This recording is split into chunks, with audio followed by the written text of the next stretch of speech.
Hello दोस्तों, आज के इस वीडियो में हम लोग सीखने वाले हैं प्राकृतिक संसाधन हवा, पानी तथा जमीन, जो कि हमारा ये कक्षा 6वीं सामान्य विज्ञान से लिया गया पहला पार्ट है। ओके, तो प्राकृतिक संसाधन क्या है पहले हम ये समझ लेते हैं, फिर उसकी विशेषता क्या होती है, खासियत क्या होती है, ये सब हम धीरे धीरे सब इसी पार्ट में समझने की कोशिश करेंगे। तो पहले ही पेज पर पृथ्वी के मंडल पहले ही आकृति बनी हुई है 1.1, जिसमें स्थल मंडल दिख रहा है मतलब जमीन, फिर जल मंडल यानी पानी, और वायुमंडल मतलब हवा दिख रहा है। तो ये तीनों मंडल हमें यहाँ पर दिखाई दे रहे हैं। उसी के ही साथ अब हम स्टार्ट करते हैं प्राकृतिक संसाधन। इस आधार पर यह बात उससे पहले कुछ प्रश्न पूछे गए हैं। संलग्न आकृति का प्रेक्षण किया हमने और देखा, उससे कुछ प्रश्न उत्तर देना है। पक्षी कहाँ पर है? आसमान में उड़ रहे हैं। गाय कहाँ चल रही है? थल में चल रही है मतलब ज़मीन में चल रही है। सड़क और वृक्ष कहाँ है? सड़क और वृक्ष भी कहाँ है? थल में यानी ज़मीन में है। नदी किस ओर से किस ओर बह रही है? तो नदी ऊंचाई से नीचे की ओर बह रही है। विमान कहाँ है? विमान आसमान में है।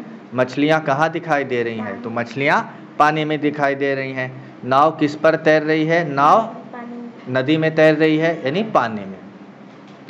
इस आधार पर यह बात समझ में आती है कि आकृति के कुछ घटक पानी में हैं, कुछ घटक जमीन में हैं और कुछ घटक आकाश में अर्थात हवा में है। इस प्रकार पृथ्वी पर स्थित सभी घटक हवा, पानी तथा जमीन से संबंधित हैं। यानी इस आकृति को देखने के बाद हमें यह समझ में आता है कि पृथ्वी में जितने भी घटक हैं वे सभी के सभी तक किस पर आधारित है? हवा, पानी और जमीन से क्या है? संबंधित हैं। जमीन, पानी तथा हवा को क्रमशः जमीन को क्या कहा जाता है? स्थल मंडल, पानी को क्या कहा जाता है? जल मंडल, और हवा को क्या कहा जाता है? वायुमंडल। इसी प्रकार विभिन्न सजीव इन तीनों मंडलों में से एक या अधिक मंडलों में संचरण करते अथवा रहते हैं। ठीक है, हमारे पृथ्वी में जितने भी सजीव पाए जाते हैं वे सभी सजीव इन्हीं तीनों में से किसी न किसी एक मंडल या दो मंडल में रहते और संचरण करते हैं। रहते मतलब निवास स्थान होता है, और रहते हैं संचरण करना मतलब क्या होता है? यहाँ से वहाँ जाना, फिर वहाँ से वापस आना, मतलब एक जगह से दूसरी जगह। इसे हम क्या कहते हैं? संचरण। इन सजीवों और इनसे व्याप्त तीनों मंडलों के भागों को समग्र रूप से जीव मंडल कहते हैं। इन तीनों मंडलों को मिलाकर जो मंडल बनता है उसे हम क्या कहते हैं? जीव मंडल। पिछली कक्षा में हमने यह सीखा है कि पृथ्वी के इन मंडलों का निर्माण प्राकृतिक रूप से होता है। पृथ्वी के चारों ओर वायुमंडल अर्थात हवा की परत होती है। पृथ्वी का पृष्ठभाग पानी और जमीन अर्थात जल मंडल तथा स्थल मंडल से बना होता है। पृथ्वी जो है वो किससे बना हुआ? पृथ्वी का पृष्ठभाग जल मंडल और स्थल मंडल से। इनमें से जल मंडल का भाग स्थल मंडल की तुलना में अधिक, यानी पृथ्वी पर क्या है? पानी ज़्यादा है और जमीन कम। पृथ्वी पर स्थित जमीन तथा पानी की मात्राओं की जानकारी हम आकृति 1.2 की सहायता से प्राप्त कर सकते हैं। देखो, आकृति 1.2 में क्या दिखा रहा है? पानी कितना प्रतिशत है? 71% है। और जमीन कितना प्रतिशत है? 29% है सिर्फ, यानी पानी बहुत ज़्यादा है और ज़मीन क्या है? बहुत कम। ठोस, द्रव और गैस रूप में पाए जाने वाले प्राकृतिक घटकों को हम संसाधन के रूप में देखते हैं। प्रकृति से हमें जो पाया जाता है ठोस, द्रव और गैस, इन्हें हम किस रूप में देखते हैं? संसाधन। संसाधन मतलब किसी भी चीज़ को करने के लिए साधन। अर्थात इन घटकों का उपयोग हम अपनी आवश्यकता की पूर्ति करने के लिए करते हैं। आओ अब इन घटकों का विस्तृत रूप से हम क्या करेंगे? अध्ययन। किसका अध्ययन करना है? कि पृथ्वी से यानी प्राकृतिक रूप से हमें क्या क्या प्राप्त होता है, उन हर एक चीज़ का हम यहाँ पर अच्छे से क्या करेंगे? स्टडी करेंगे। ओके, वायुमंडल की 5 परतें कौन कौन सी है ये हमें बताना है। यहाँ पर क्या बताना है? वायुमंडल की 5 परत क्या क्या है, तो देखते हैं पता चलता है कि नहीं इस पार्ट में। पहला क्या है? हवा। हवा के चारों ओर स्थित हवा में नाइट्रोजन, ऑक्सीजन, कार्बन डाइऑक्साइड, 6 निष्क्रिय गैसें जैसे नाइट्रोजन, सल्फर, पानी की वाष्प, धूल के कण आदि सभी का समावेश होता है। हमारे पृथ्वी में जो हमको हवा पाई जाती है ना, हमारे पृथ्वी में उस हवा में क्या क्या होता है बच्चा? नाइट्रोजन गैस होती है, ऑक्सीजन होती है, कार्बन डाइऑक्साइड होती है और 6 तरह की निष्क्रिय गैसें होती हैं। नाइट्रोजन डाइऑक्साइड होता है, सल्फर डाइऑक्साइड होता है, पानी की वाष्प होती है, धूल के कण होते हैं। ये सभी क्या होते हैं? हवा में मिश्रित होते हैं। ठीक है, इसमें से सबसे ज़्यादा कौन सी गैस पाई जाती है? Nitrogen gas. कितना प्रतिशत? 78। उसके बाद ऑक्सीजन पाई जाती है 21%, ऑर्गन पाए जाते हैं 0.9%, अन्य गैसें और जो घटक है 0.07%, और कार्बन डाइऑक्साइड कितना है? 0.03%। ठीक है बच्चा। हवा की संपूर्ण गैसों का लगभग 80% भाग क्षोभमंडल का होता है। समतापमंडल में यह मात्रा लगभग 19% होती है। आगे मध्यमंडल तथा अयनमंडल में गैसों की यह मात्रा कम होती है। बाह्य तथा उससे आगे गैसें नहीं पाई जाती। तो ये जो समतापमंडल होता है, क्षोभमंडल होता है, क्षोभमंडल मतलब नीचे का, वहाँ 80% होता है, समतापमंडल में 19%, मध्यमंडल और अयनमंडल में गैसों की मात्रा कम होती है, और उसके और ऊपर जाएंगे तो वहाँ भी क्या हो जाती है? गैसें पाई ही नहीं जाती। तुम्हारी समझ में यह बात आएगी कि पृथ्वी की चारों ओर स्थित अनेक गैसों का मिश्रण वायुमंडल का प्रमुख घटक अर्थात हवा है। ठीक है, गैसों के साथ ही धूल के कण तथा पानी की वाष्प का समावेश होता है। हवा में स्थित गैसों की मात्रा भूपृष्ठ के पास अधिक होती है। तो हवा में जो गैसें होती है ना, वो ज़मीन के पास जो हवा होती है उसमें ज़्यादा होती है, और ज़मीन के ऊपर क्या होती है? कम। जितना ऊपर जाएंगे उतना कम होते जाता है। परंतु जैसे जैसे हम भूपृष्ठ से ऊपर जाते हैं वैसे वैसे यह मात्रा कम होती जाती है। हवा के घटकों की मात्राएं कितनी होती है वो हम यहाँ नीचे देखो पढ़ते हैं। पहला, हवा में गैसों के कुछ उपयोगी घटक। नाइट्रोजन है, सजीवों को आवश्यक प्रथिन मिलने में सहायता करती है। कौन सी गैस? Nitrogen gas. अमोनिया तैयार करने में तथा खाद्य पदार्थ वायुरुद्ध रखने में नाइट्रोजन गैस क्या होती है? उपयोगी होती है। ऑक्सीजन का क्या उपयोग है? सजीवों के श्वसन तथा पदार्थों के ज्वलन में ऑक्सीजन उपयोगी होती है। श्वसन मतलब सांस लेना, ज्वलन मतलब जलाने के लिए। कार्बन डाइऑक्साइड, वनस्पतियां अपना भोजन तैयार करने के लिए उपयोग में लाती हैं। कार्बन डाइऑक्साइड का उपयोग क्या है? जो वनस्पतियां हमारे आसपास होती है यानी पेड़ पौधे, वे अपना भोजन तैयार करने के लिए किसका उपयोग करती हैं बच्चा? कार्बन डाइऑक्साइड का। ठीक है, और अग्निशामक यंत्र में भी इसका उपयोग किया जाता है। अग्निशामक के मतलब दमकल की गाड़ी सुना है, उसमें भी इसका उपयोग किया जाता है। ऑर्गन, विद्युत बल्ब में उपयोग किया जाता है। यह बल्ब बनाने के लिए किसका उपयोग किया जाता है? ऑर्गन का। हीलियम, कम तापमान प्राप्त करने के लिए तथा बिना पंखे वाले इंजन पर चलने वाले वायुयानों में हीलियम का उपयोग किया जाता है। नियॉन, विज्ञापन कार्य तथा सड़कों के दीपों में उपयोग किया जाता है नियॉन का। ये सभी गैसें हैं। क्या है बच्चा?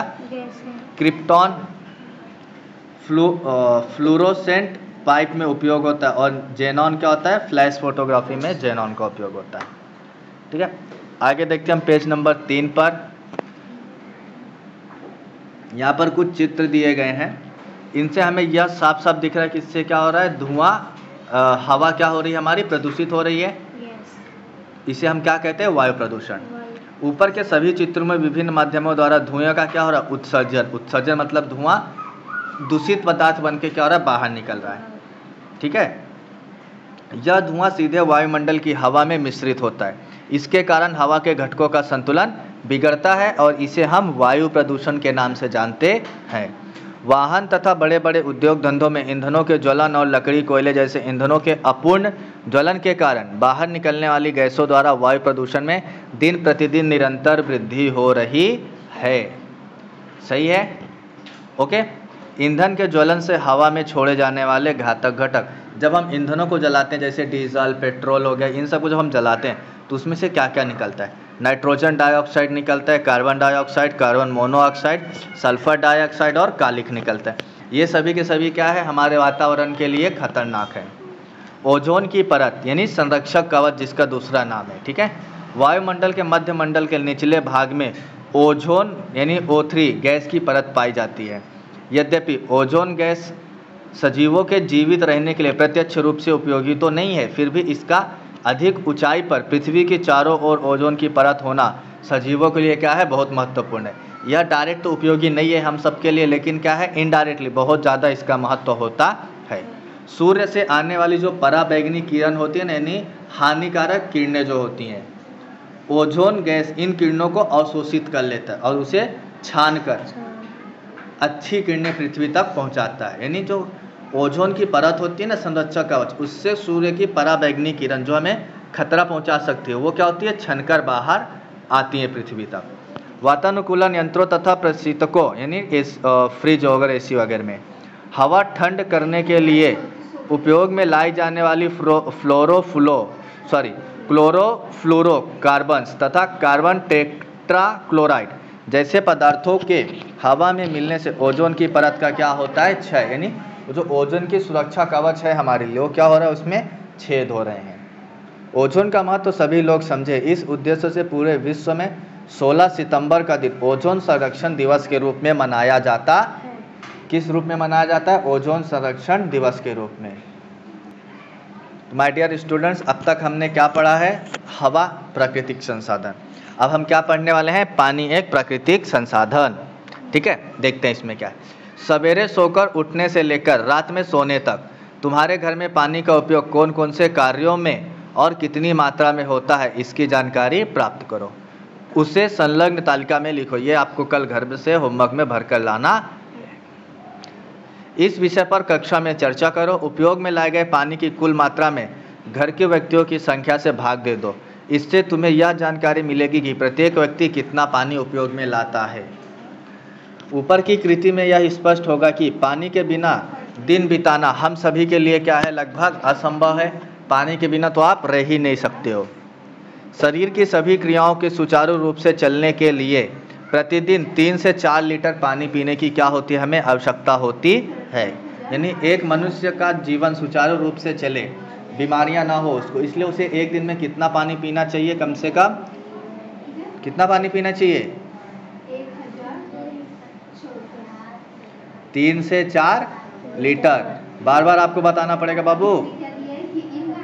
अन्य सजीवों को भी इसी तरह पानी की आवश्यकता होती है। जैसे मनुष्य को पानी की जरूरत होती है, उसी तरह दूसरे सजीवों को भी होती है। उनके शरीर के आकार के अनुसार पानी की यह मात्रा कम अधिक होती है। इससे ही हमें पानी का महत्व समझ में आता है। हाइड्रोजन गैस का हवा में ज्वलन होने पर उसका ऑक्सीजन के साथ क्या होता है, संयोग होता है, मतलब हवा में मिलते हैं। इस संयोग द्वारा पानी बनता है। हाइड्रोजन गैस हवा में जब ज्वलन होने के कारण मिलता, ऑक्सीजन से संयोग होता है। हाइड्रोजन और ऑक्सीजन का जब दोनों मिलते हैं तब क्या बनता है, पानी। ठीक है, तो अगर आपसे कोई पूछे कि पानी क्या है, तो पानी एक संयोगिक तत्व है, एक संयोग है ऑक्सीजन का और हाइड्रोजन का। पानी की कुछ विशेषता हम पिछली कक्षा में सीख चुके हैं। आगे देखते हैं क्या। देखो, समुद्र है, महासागर है, तो पूरे समुद्र में बहुत पानी है, लेकिन पीने के लिए पानी क्या है, बहुत कम है। देखो, ये जो नीला डब्बा इसमें दिख रहा है, नीला नीला, ये क्या है, पूरा समुद्र का पानी है। ये जो थोड़ा पीला पीला दिख रहा है ना, ये पीला पीला क्या है, पीने योग्य पानी है। और ये जो लाल लाल दिख रहा है, ये क्या है, बर्फ स्वरूप पानी है, या फिर जमीन के अंदर जो पानी है वो है। ठीक है, इस डब्बे को भी आपको भर के लाना है। ठीक है, ये दोनों जोड़कर 100 से घटा दोगे तो पीने योग्य कितना पानी है वो मिल जाएगा आपको। आगे, पृथ्वी पर स्थित पूरे पानी का उपयोग हम नहीं कर सकते, क्योंकि समुद्र का पानी क्या होता है, खारा होता है। कुछ पानी जमी हुई अवस्था में होता है, यानी बर्फ रूप में होता है। पानी पीने के लिए बहुत कम उपलब्ध है। पीने के लिए धरती में क्या है, पानी बहुत कम, फिर भी हम सभी सजीवों के लिए क्या है, पर्याप्त होता है। पानी का उपयोग कौन कौन से कार्यों में किया जाता है, यह आपको पता करना है। आगे देखो, क्या अन्य पशु पक्षी भी पिछले पृष्ठ पर दिए अनुसार पानी का उपयोग करते होंगे? तो जैसे हम इन सब के लिए करते हैं, तो क्या पशु पक्षी जो जानवर हैं वो भी इसी तरह पानी का उपयोग करते होंगे क्या, वो बताना। हम बड़े पैमाने पर पानी का उपयोग करते हैं। हमने यह अध्ययन किया है कि पृथ्वी के पीने का नियमन जल चक्र द्वारा होता है। यानी पृथ्वी पर जो पानी है वो कैसे होता है, जल चक्र द्वारा। इस जल चक्र के लिए वाष्प की आपूर्ति करने का बड़ा काम महानगर द्वारा रहता है। इससे वर्षा होती है और जमीन में मीठे पानी के स्रोतों का निर्माण भी होता है। पानी प्राप्त करने के लिए हम नालों, नदियों, छोटे तालाबों, झरनों, झीलों आदि जमीन पर स्थित प्राकृतिक स्रोतों का उपयोग करते हैं। पानी हमें किन किन चीज़ों से मिलता है, नालों से, नदियों से, छोटे तालाबों, छोटे झरनों, झीलों और जमीन में स्थित जो प्राकृतिक स्रोत है उससे हमें क्या मिलता है, पानी। इसके अतिरिक्त मनुष्य नलकूप तथा कुएं खोदकर भूगर्भ का पानी निकालता रहता है। इसके साथ ही मनुष्य ने नदियों पर बांध तथा अन्य छोटे छोटे बांध भी बनाए हैं। सही है, मनुष्य अब क्या करता है, पानी जमा करने के लिए छोटे बांध बनाते हैं या तो बड़े बड़े बांध भी बनाने लगे हैं। बढ़ती जनसंख्या, बढ़ते उद्योग और बढ़ती कृषि के लिए पानी का अनियंत्रित उपयोग होते रहने के कारण अब पानी क्या हुआ है, कम पड़ने लगा है। इसके कारण ही पानी की कमी की गंभीर समस्या क्या हो गई है, पैदा हो गई है। अच्छा, इसके साथ में यहाँ पर कुछ एक टेबल दिया हुआ है, वो हम पढ़ते हैं। पानी का उपयोग मित वैधता से करो, पानी रोको पानी रिसाओ, जहाँ संभव हो वहाँ पानी का संग्रह करो, यथासंभव पानी का पुनः उपयोग करो, क्योंकि संचित किया हुआ पानी कभी भी बासी नहीं होता। ठीक है, अब अगला साधन क्या है हमारा, जमीन। इससे यह स्पष्ट होता है कि हमारी जमीन अच्छा, कुछ प्रश्न ऊपर पूछे गए, पहले हम वो प्रश्न पढ़ते हैं। जमीन किससे बनी होती है? तुम्हें जमीन पर क्या क्या दिखाई देता है? मानव ने जमीन पर क्या क्या निर्मित किया है? यदि जमीन में गहरा गड्ढा खोदो तो तुम्हें क्या क्या दिखता है? क्या जमीन सब जगह समतल होती है? क्या मनुष्य जमीन का निर्माण करता है? तो इनमें से कुछ प्रश्नों के उत्तर हमें अच्छे से पता है, कुछ के नहीं पता है। कुछ के उत्तर हाँ है, कुछ के उत्तर ना है। कुछ के उत्तर ये हैं कि जब हम ज़मीन खोदते हैं तो उसे हमें कुछ मिट्टी दिखती है, पत्थर दिखते हैं, चट्टानें दिखती हैं, पानी भी कभी कभी जब कुआं खोदते पानी भी दिखता है ना। तो ज़मीन के बारे में हम पढ़ते हैं कि ज़मीन में और क्या क्या हो सकता है। इससे यह स्पष्ट होता होगा कि हमारी ज़मीन पत्थर, मिट्टी, बड़ी चट्टान के रूप में दिखाई देती है। यह सब जगह समतल बिल्कुल नहीं होती है। ज़मीन कभी पहाड़ी तो कभी समतल रूप में दिखाई देती है। मानव सहित सभी भूचर मतलब ज़मीन में रहने वाले प्राणी ज़मीन पर ही रहते हैं। कुछ भूचर आश्रय के लिए ज़मीन में बिल बनाकर रहते हैं, जैसे चूहा, गुफा में शेर रहता है तो लोग क्या कहते हैं, बिल जैसा बना के रहते हैं। इसका अर्थ यह है कि वे ज़मीन का उपयोग उनकी ज़रूरत की आपूर्ति करने के लिए करते हैं।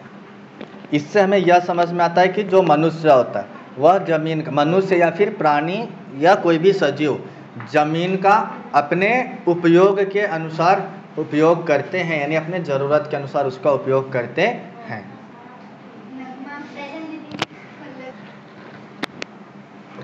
हम भी ज़मीन का उपयोग खेती, निवास तथा सड़कों के लिए करते हैं। मनुष्य ज़मीन में क्या करता है, खेती करता है, निवास स्थान बनाता है मतलब रहने के लिए घर, आने जाने के लिए सड़क बनाते हैं। ज़मीन पर स्थित वनों की वनस्पतियों तथा प्राणियों का भी हम उपयोग करते हैं। ज़मीन में पाए जाने वाले जो भी हमारे क्या होते हैं, वनस्पतियाँ होती हैं और प्राणी होते हैं, उनका भी हम उपयोग कर लेते हैं। ज़मीन से प्राप्त होने वाले खनिज यानी हीरा, मोती, सोना, चांदी, पत्थर, खनिज तेल जो पेट्रोल डीजल वगैरह निकलता है वो, भूगर्भीय गैसें भी हमारे लिए बहुत महत्वपूर्ण है।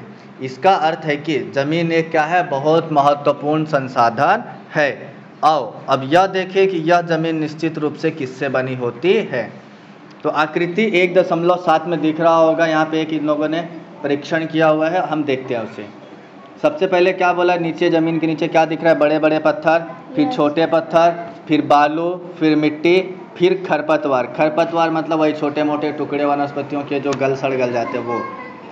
तो देखो हम पहले देखते हैं, प्लास्टिक की पारदर्शी बोतल, पत्थर के बड़े टुकड़े, बालू, खरपतवार और पानी, ये सब हमें क्या करना है, ले लेना है। बोतल का ऊपरी शंक्वाकार भाग काटकर अलग कर देना और निचले भाग में ऊपर दी गई सामग्री ये सब ऐसे ऐसे डाल देना है।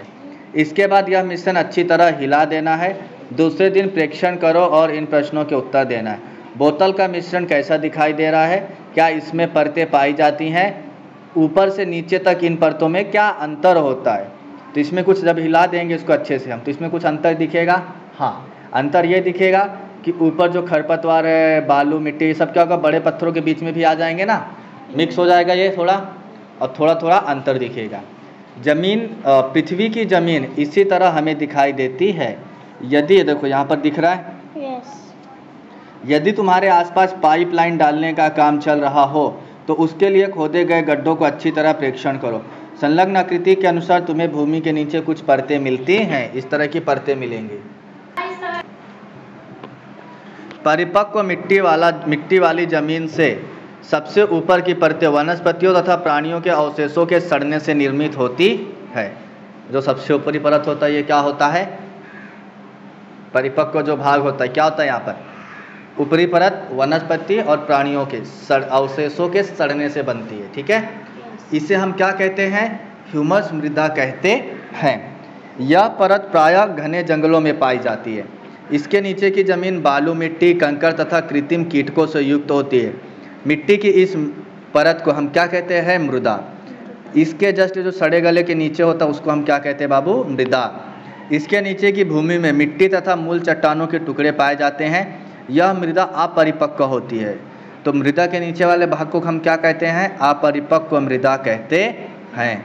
इससे आगे जो नीचे जाने पर मिट्टी की मात्रा कम होने से चट्टानों के टुकड़ों की मात्रा बढ़ती जाती है। जैसे जैसे हम नीचे जाएंगे तो मिट्टी कम होगी और चट्टानों के टुकड़े ज़्यादा मिलने शुरू होते हैं।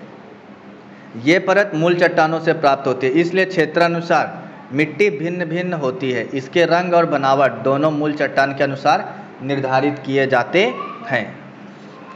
आगे मृदा तैयार होने की प्रक्रिया। अब देखो मिट्टी बनती कैसे है, मृदा मतलब मिट्टी, तो मिट्टी बनती कैसे है, उसकी क्या प्रक्रिया है। तो जमीन की मृदा प्राकृतिक प्रक्रिया से निर्मित होती है।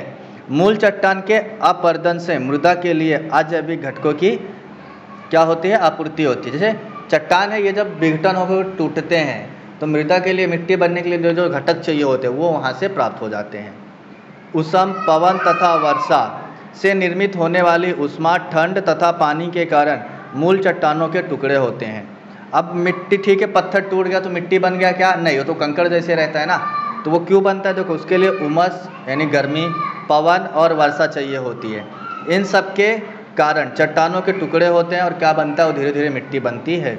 इससे कंकड़, बालू और मिट्टी तैयार होती है। देखो पहले वो कंकड़ बनेगा, फिर बालू, फिर मिट्टी। इन घटकों में सूक्ष्म जीव, कृमि तथा कीट पाए जाते हैं। चूहे जैसे कुतरने वाले प्राणी भी अपरदन में सहायता करते हैं। अपरदन मतलब पत्थरों को तोड़ने में सहायता करते हैं। इसी प्रकार जमीन पर स्थित वृक्षों की जड़ें भी चट्टानों के अपवर्धन में सहायता करती हैं। जब बड़े बड़े, अगर देखा रहेगा गांव वगैरह में तो बहुत बड़े बड़े जो पेड़ पौधे होते हैं, पेड़ होते हैं, उनकी वजह से क्या होता है, चट्टानों में नीचे दरार बन जाती है। तो वो दरार भी क्या होता है, एक अपवर्धन का काम करता है। किसकी वजह से, पेड़ पौधों की वजह से। मृदा निर्माण की यह प्रक्रिया मंद गति से चलती रहती है और यह बहुत स्लो चलती है। क्या चलती है, परिपक्व मृदा की 2.5 सेंटीमीटर मोटी परत तैयार होने में लगभग 1000 वर्ष लगता। परिपक्व मृदा यानी ये जो मृदा बनती है, इसको बनने में कितना समय लग जाता है, 1000 साल। कितनी मोटी परत बनती है, 2.5 सेंटीमीटर खाली।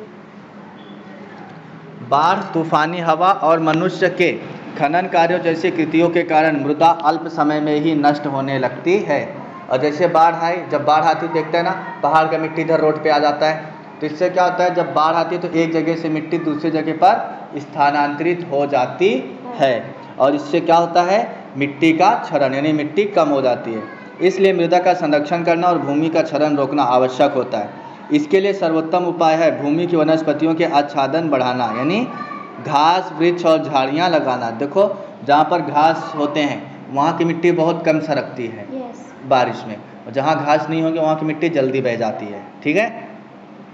अपने परिसर के विभिन्न स्थानों जैसे घर के पास की खाली जगह, बगीचे, पहाड़, नदी के किनारे, खेत तथा ककरीली भूमि की मृदा के नमूने प्राप्त करके रंग, स्पर्श तथा कणों के आकार के आधार पर नमूने पाए जाने वाले अंतर परीक्षण करो और उसे लिखो। तो अगर आप 10 जगह की मिट्टी उठाकर देखोगे तो कहीं की मिट्टी ज़्यादा पतली होती है, कहीं की थोड़ी मोटी होती है, कहीं में कंकड़ होता है, कहीं में पत्थर भी होता है, कहीं में नहीं होता है। इस तरह के असंख्य अंतर दिखाई देते हैं, ठीक है। अगला बॉक्स है, क्या तुम जानते हो का। मृत वनस्पतियों तथा प्राणियों का सूक्ष्म जीवों द्वारा अपघटन होने तथा अपघटन होने मतलब सड़ने से मिट्टी पर पदार्थों की जो परत तैयार होती है उसे ही हम क्या कहते हैं, ह्यूमस कहते हैं। अभी हम आगे पढ़ चुके हैं। ह्यूमस जमीन के लिए पोषक तत्वों की आपूर्ति का काम करता है। जैसे हम खाद बीज बोलते हैं ना, गाय का गोबर डालते हैं, वैसे ये सब भी क्या होता है, एक खाद का काम करता है। साथ ही मिट्टी में हवा आती जाती रहे, मिट्टी में पानी धारण करने की क्षमता हो, इस कार्य के लिए भी ह्यूमस क्या होती है, बहुत महत्वपूर्ण होती है। अच्छी उपजाऊ मिट्टी की ऊपरी परत में ह्यूमस की मात्रा लगभग 33% से 50% होती है। जहाँ उपजाऊ मिट्टी होती है वहाँ पर लगभग आध मिट्टी क्या होती है, ह्यूमस होती है। यानी प्राणियों के सड़े गले अवशेष होते हैं, वनस्पतियों के सड़े गले अवशेष होते हैं, गोबर होता है, ये सब। ठीक है। एक बार पृथ्वी पर हुए उथल पुथल के कारण जमीन के जंगल भूगर्भ में धंस गए। उसके बाद भूगर्भ में सजीवों के मृत अवशेषों में जीवाश्म ईंधन बनाने की प्रक्रिया हुई थी। खनिज तेल नामक इस जीवाश्म ईंधन से ही हमें पेट्रोल, डीजल, देखो पहले क्या, एक बार क्या हुआ था, भूकंप जैसे आता है ना, तो ज़मीन का क्या उथल पुथल हो गई, मतलब ऊपर का नीचे, नीचे का ऊपर, से अल्टी पल्टी हो गया। तो जब अल्टी पल्टी हुआ तो क्या हुआ, जो सजीव ऊपर रहते थे वो नीचे दब गए सब और मर गए, सड़ गए, गल गए, है ना, दब गए। तो उसी को हम क्या कहते हैं, जीवाश्म ईंधन। क्या कहते हैं बाबू? वो जब मरे तो उनका जो पार्ट बचा जैसे हुमस के रूप में, उसी को हम क्या कहने लगे, जीवाश्म ईंधन। और जीवाश्म ईंधन से ही हमें क्या मिलता है बच्चा? पेट्रोल, डीजल, मिट्टी का तेल, केरोसिन, पैराफिन जैसे तरल ईंधन और अलग तरह मोम आदि उपयोगी पदार्थ प्राप्त होते हैं। समझा? पृथ्वी की जमीन, पानी और हवा का उपयोग सजीवों के लिए होता है। मनुष्य भी इन घटकों का संसाधन के रूप में उपयोग करता है। यदि इन घटकों पर हम विचार करें जिनका प्रत्यक्ष रूप से उपयोग होता है तो वह संपूर्ण पृथ्वी की तुलना में बहुत कम है। पीने के लिए पानी यानी मीठा पानी सिर्फ कितना है पूरे विश्व में? 0.3%। ऑक्सीजन कितनी है? 21%। और रहने योग्य ज़मीन कितनी है? 29%। उसके बाद भी इतने सारे लोग क्या हो रहे हैं, इस दुनिया में सर्वाइव कर रहे हैं। ऊपर दी गई तालिका देखने से स्पष्ट होता है कि ये संसाधन क्या है बच्चा? बहुत ही कम। देखो परसेंट जो निकलता है 100 में से निकलता है, तो ये कितना है 100 में से? सिर्फ 29 है। ये कितना है 100 में से? सिर्फ 0.3 है, 1% भी नहीं है, इतना कम है। ये कितना? 21 है, यानी बहुत कम संसाधन है जो हमारे लिए उपयोगी हैं। ठीक है। केवल मनुष्य को अपनी व्यर्थ की इच्छाओं पर नियंत्रण रखना अत्यंत आवश्यक है। हमारी जो अन उपयोगी इच्छाएं हैं उनमें क्या रखना है? हमें काबू रखना है। अर्थात उसे इन संसाधनों का विवेकपूर्ण उपयोग करना चाहिए। विवेकपूर्ण मतलब सोच समझकर उपयोग करना चाहिए। हमने क्या सीखा इस पाठ में? तो सजीवों की मूलभूत आवश्यकताओं की पूर्ति करने वाले तथा प्रकृति से प्राप्त होने वाले घटकों को हम प्राकृतिक संसाधन कहते हैं। हवा, पानी तथा जमीन महत्वपूर्ण प्राकृतिक संसाधन हैं। जमीन और मिट्टी एक नहीं है, इनमें अंतर होता है। जमीन अलग है, मिट्टी क्या है? अलग। मृदा में जैविक तथा अजैविक दो तरह के घटक पाए जाते हैं। हवा में नाइट्रोजन, ऑक्सीजन, कार्बन डाइऑक्साइड, निष्क्रिय गैसें, जलवाष्प तथा धूल के कण, ये सब पाए जाते हैं। ओजोन की परत पृथ्वी का क्या है? संरक्षक कवच है। प्राकृतिक संसाधनों का सावधानीपूर्वक तथा मितव्ययिता से उपयोग करना चाहिए और पानी को जितना ज़्यादा हो सके उतना बचाना चाहिए। तो दोस्तों आप लोग को ये चैप्टर समझ में आया? इसके आगे वाले वीडियो में हम क्या करेंगे? इसका स्वाध्याय करने वाले हैं। और जिसको नहीं समझ में आया वो कृपया कमेंट करके हमें बता सकते हैं। और प्राकृतिक संसाधन के बारे में आपके पास क्या क्या जानकारी है, आप वो जानकारी भी हमें यहाँ शेयर कर सकते हैं, जिससे कि हमारी भी हेल्प हो तथा अन्य बच्चों को भी हेल्प हो सके। Thank you.